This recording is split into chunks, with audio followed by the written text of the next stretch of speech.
Hi, everybody. I'm David Rhodes, Editor-in-Chief at Fire Engineering Magazine and Education Director for FDIC, and we are live at FDIC. The studio is brought to you by Firehouse Subs and the Firehouse Subs Public Safety Foundation. Enjoy more subs, save more lives. Find out more about restaurant ownership at FirehouseSubsFranchising.com. I am joined here with a buddy of mine that needs no introduction, but it's Victor Stagnaro, the director of the National Fallen Firefighters Foundation. Victor, I think I've been with you all day, as a matter of fact.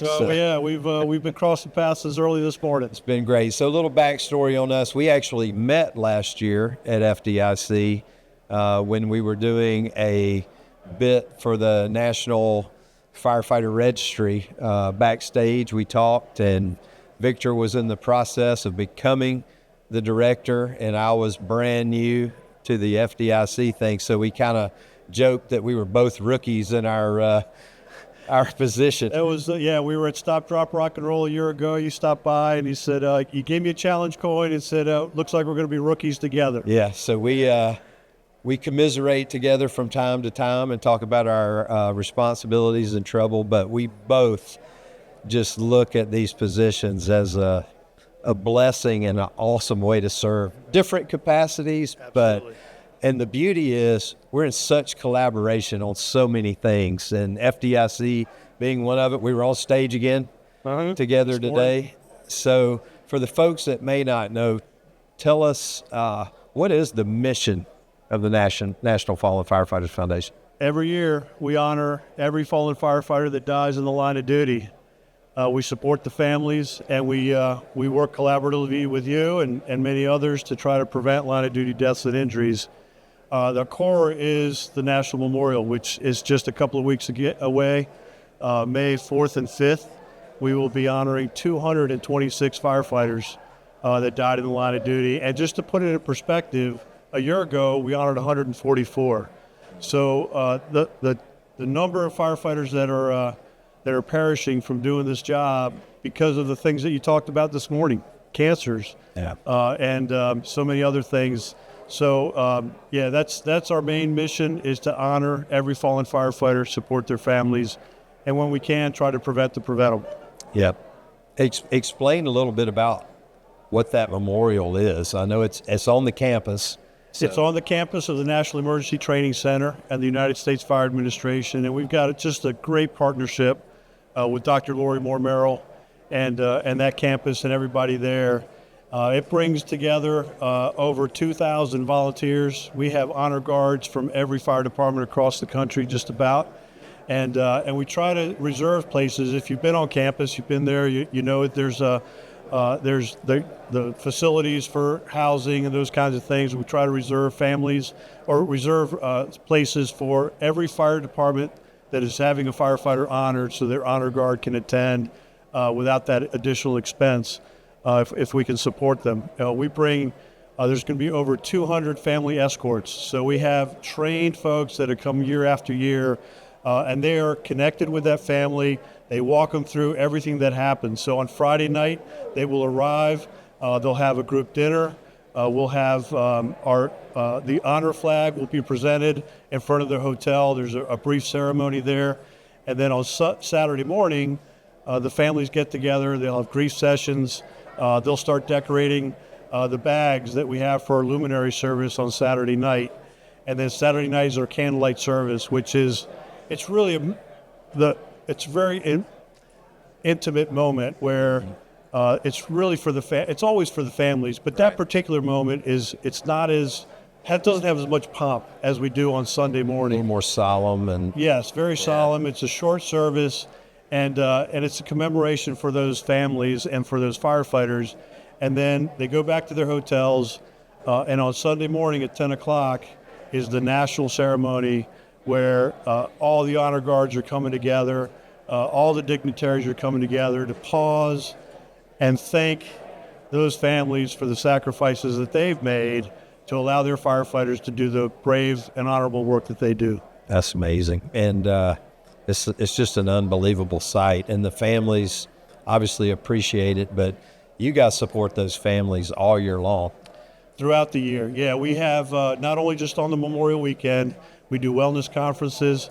We're planning one in the Phoenix area in October, and they're going to have different tracks. We do a men's retreat, we do kids, parents and siblings retreat, we do just widows. We try to get them together by family unit, and I can tell you, I've had the pleasure of attending several of those, and most recently the men's retreat.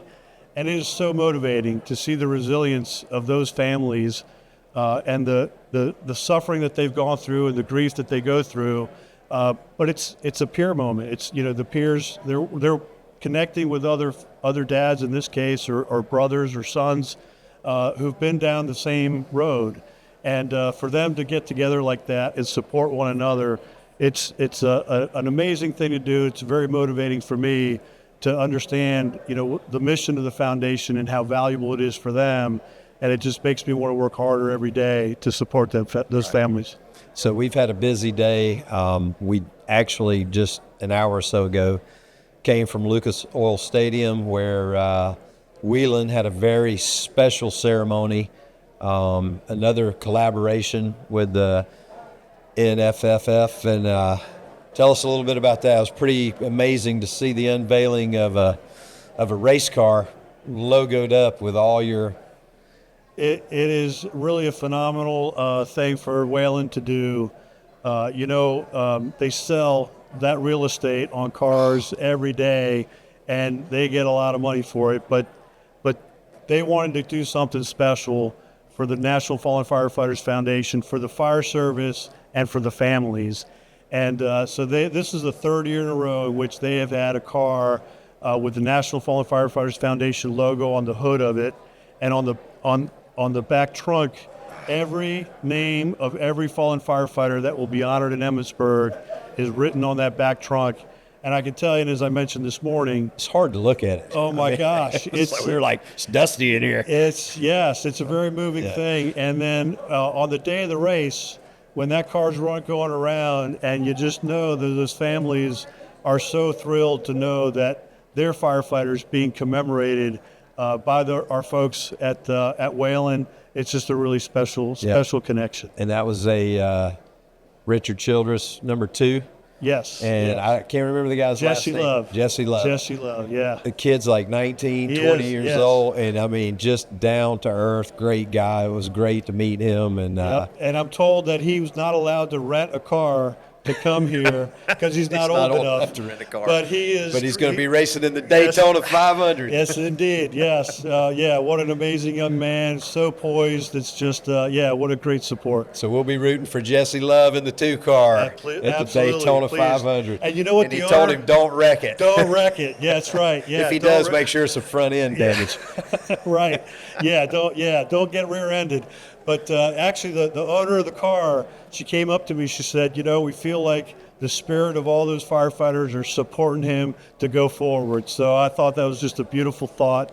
As they're really embracing the needs of the fallen firefighters and their families. I introduced him to one of the local guys here, Jacob Spence, who's on the Indy car race safety team. And he knew who he was because they have friends on the NASCAR safety side.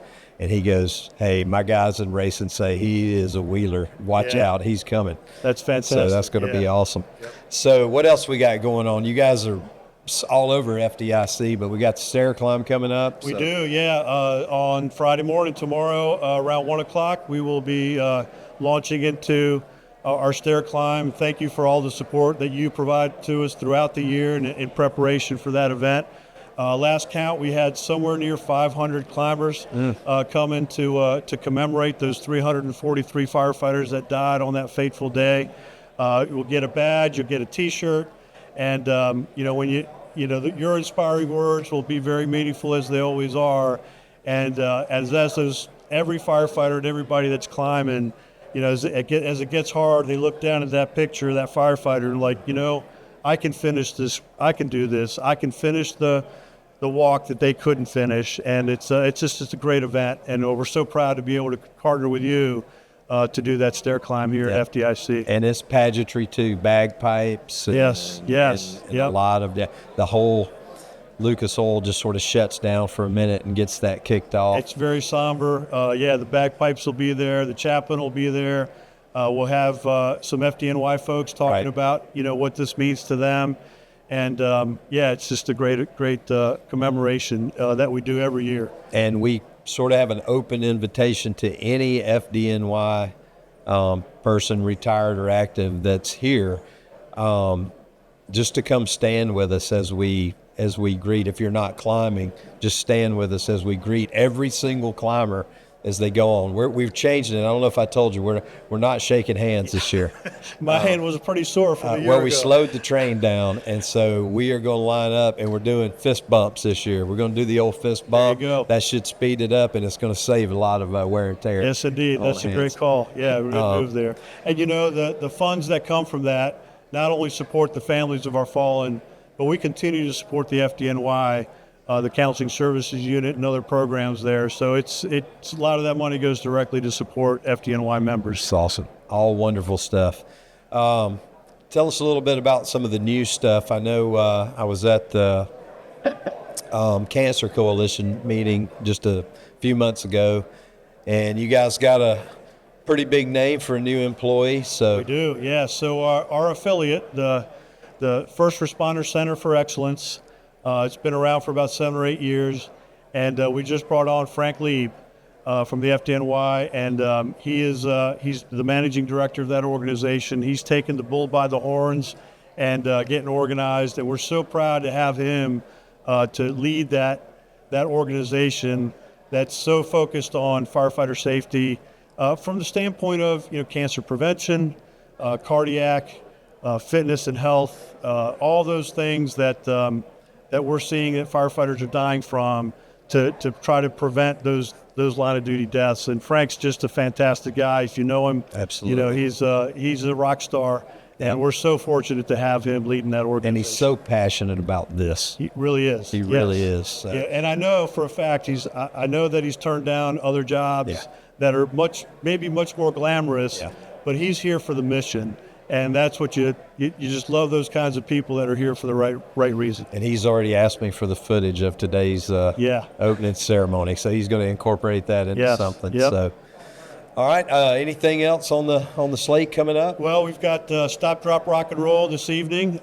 Doors open around 7:00 tonight over at the Indiana ballroom. Beautiful rooftop. Yep. And I know you'll stop by and say hello. So appreciate that. And do we know if we have a country or a rock and roll band It's this year? actually an Irish band. An Irish band. Yeah, okay, so I will not mess that up. We're throwing you off a little bit. Okay. Yeah, so of course Dave shows up last year, and we've always had a country band there. So he gets up and he says, it's a country, is it rock, what is it? And it was a head-knocking rock and roll band. Yeah, I said, we're ready for both kinds of music, country and Western. And they looked at me. And then they went into like some U2 song. And I was like, great.